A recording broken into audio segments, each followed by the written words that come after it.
अस्सलाम वालेकुम। आज हम सॉल्व करेंगे प्रैक्टिकल सेंटर के ज़ूलॉजी के नॉन रीजनिंग क्वेश्चंस।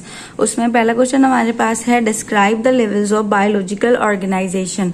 तो ये क्वेश्चन जो है वो मैं मॉडल पेपर नॉन रीजनिंग के पार्ट 1 में एक्सप्लेन कर चुकी हूँ, आप वहां से देख सकते हैं। वीडियो का लिंक मैं डिस्क्रिप्शन में दे दूंगी।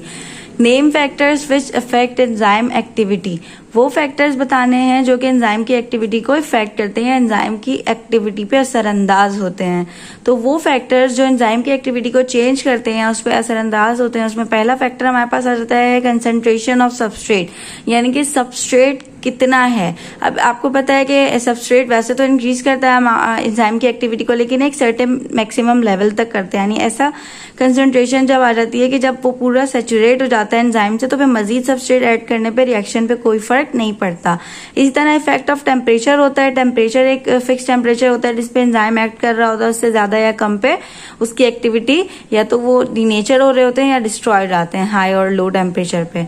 इफेक्ट ऑफ पीएच ये होता है कि इनका बिल्कुल ऑप्टिमम पीएच होता है, जिससे ऊपर या नीचे ये बिल्कुल भी एक्टिविटी शो नहीं करते। कोएंजाइम्स, एक्टिवेटर्स, इनहिबिटर्स, इस तरह के आते हैं एक्टिवेटर जो एंजाइम की एक्टिविटी को इंक्रीज करते हैं, कुछ ऐसे होते हैं जो एंजाइम की एक्टिविटी को डिक्रीज करते हैं। उसके बाद नेक्स्ट हमारे पास आ जाता है नेम और फंक्शंस बताने हैं उन सेल्स के जो स्पंज में पाए जाते हैं। इस स्पंज में कौन से होते हैं? पेनाकोसाइट्स होते हैं, पोरोसाइट्स और कोएनोसाइट्स होते हैं। पेनाकोसाइट्स क्या करते हैं? कंट्रेक्टाइल होते हैं, फ्लैटेंड सेल्स होते हैं जो कि एपिडर्मिस यानी ऊपर का हिस्सा बना रहे होते हैं। पोरोसाइट्स वो होते हैं जो पोर्स बनाते हैं और अंदर का पार्ट यानी कि होलो कैविटी को कौन से सेल लाइन कर रहे होते हैं? कोएनोसाइट्स। और ये सेल्स जो होते हैं वो फ्लैजिलेटेड सेल्स होते हैं, कैविटी बना रहे होते हैं, जिन्हें हम कहते हैं स्पंजोसील। ठीक है।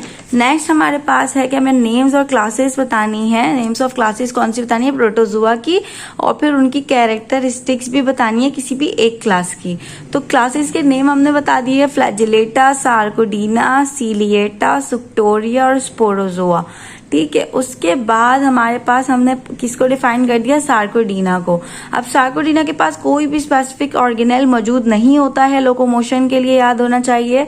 ये जो परफॉर्म करते हैं अमीबॉइड मूवमेंट परफॉर्म करते हैं with the help of pseudopodia, जो कि फॉल्स फुट कहलाता है, यानी कि साइटोप्लाज्मिक एक्सटेंशन करवा के आगे ऑर्गेनिज्म को मूव करवाते हैं। कुछ पैरासिटिक अमीबा ऐसे होते हैं जो ह्यूमन डिसेंट्री कराते हैं, और वो पैरासिटिक अमीबा कौन से होते हैं? Entamoeba histolytica. ये एमसीक्यूज में पूछ रहा था, याद होना चाहिए आपको। राइट नोट ऑन पॉलीमॉर्फिज्म, हमें पॉलीमॉर्फिज्म पे नोट लिखना है। पॉलीमॉर्फिज्म होता क्या है?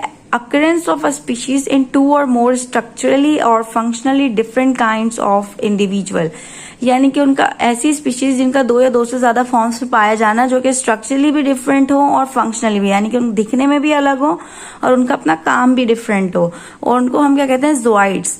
और इस चीज को कहते हैं हम पॉलीमॉर्फिज्म, यानी कि एक स्पीशीज का डिफरेंट टाइप्स की स्ट्रक्चर और फंक्शंस में पाया जाना, उसे हम कहते हैं पॉलीमॉर्फिज्म। अब ज़ोइड्स जो है मिलकर बनाते हैं एक सिंगल स्पीशीज और डिफरेंट फंक्शन परफॉर्म कर रहे होते हैं। फॉर एग्जाम्पल, एक ही स्पीशीज के हो गए हैं गैस्ट्रोजोइड्स, गोनोजोइड्स और डेक्टाइलोजोइड्स। अब ये मिल के काम कर रहे हैं। ये वाला क्या काम कर रहा है? फूड मटेरियल ले रहा है। गोनोजोइड्स रिप्रोडक्शन का फॉर्मूला परफॉर्म कर रहा है, फंक्शन परफॉर्म कर रहा है। और डेक्टाइलोजोइड्स क्योंकि सेंसरी होते हैं इसलिए वो प्रोटेक्ट करते हैं एनिमल्स को।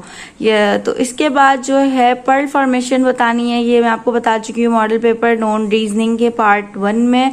मेटामॉर्फोसिस की टाइप्स बता चुकी हूँ मॉडल पेपर नॉन रीजनिंग के पार्ट 1 में, और पैरासिटिक एडॉप्टेशंस बता चुकी हूँ मॉडल पेपर नॉन रीजनिंग के पार्ट 2 में।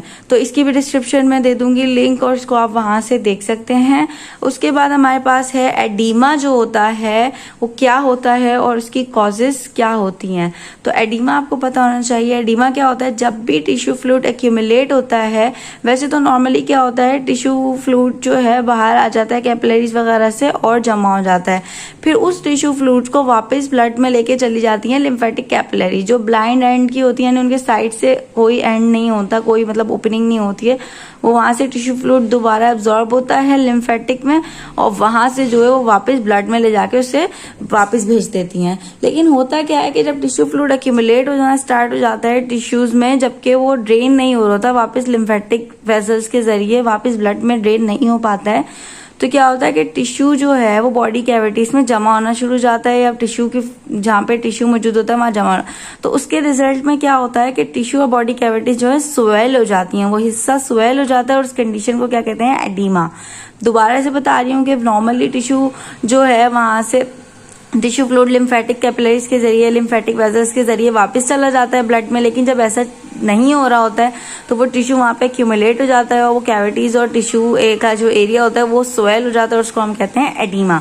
अब उसकी कॉजेज क्या है कि सीवियर प्रोटीन डेफिशिएंसी, जब बहुत ज्यादा प्रोटीन डेफिशिएंसी रहती है तो ऑस्मोटिक प्रेशर वगैरह, ऑस्मोटिक पोटेंशियल वगैरह चेंज हो जाता है, जिसकी वजह से टिश्यू फ्लूइड लीक होके टिश्यू स्पेसिस में आ जाता है।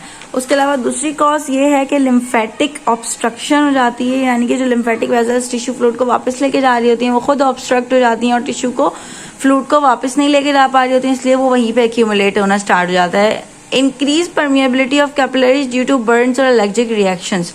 अब एलर्जिक रिएक्शंस या बर्न्स वगैरह होते हैं, जब जल जाता है तो परमिएबिलिटी जो होती है वो इंक्रीज हो जाती है कैपिलरीज की, जिसकी वजह से टिश्यू फ्लूइड उसके अंदर से ज्यादा लीक हो जाता है। नेक्स्ट हमारे पास पूछा गया है कि हमें एग्जाम्पल्स बतानी है इन क्लासेस की। सिलिएटा की एग्जाम्पल बतानी है हमें। बैलेंटीरियम, ये प्रोटोजोआ की क्लास है। बैलेंटीरियम, ओपलिना एंड पैरामीशियम इसकी एग्जाम्पल्स आ जाएंगे। मैंने बुक से देख के लिखी है, कोई सिंपल सा है, अगर आपने पढ़ी हुई होंगी ये आपको इससे बिल्कुल अंदाजा हो रहा होगा कि काफी सवाल इस तरह के आए हुए हैं जिसमें क्लासेस की एग्जाम्पल्स पूछी गई हैं। तो आपने हर फाइलम की जो क्लासेस है उनकी एग्जाम्पल्स अच्छे से याद कर लेनी है। सिलिएटा की एग्जाम्पल्स हमने बता दी। सिस्टोडा की एग्जाम्पल्स क्या हैं, ये जो है प्लाटीहेलमिन्थिस की क्लास है। ताइनिया सेजिनेटा। गैस्ट्रोपोडा मोलस्का की क्लास है, इसकी एग्जाम्पल्स आ गए विल्क्स, स्नेल और स्लग्स। हेरोडनिया जो है ये हमारे पास आ जाती है नाइडेरिया की ना, तो उसमें हमारे पास एग्जाम्पल आ जाती है किसकी, एनिलीडा की, सॉरी एग्जाम्पल है, ये क्लास है, इसकी एग्जाम्पल हमारे पास आ जाती है लीच। यहाँ पे हमारे नॉन रीजनिंग जो है practical centre first year non reasoning question zoology के कंप्लीट हो जाते हैं। अगर आपको इसमें कोई भी कंफ्यूजन हो तो आप पूछ सकते हैं। Thank you.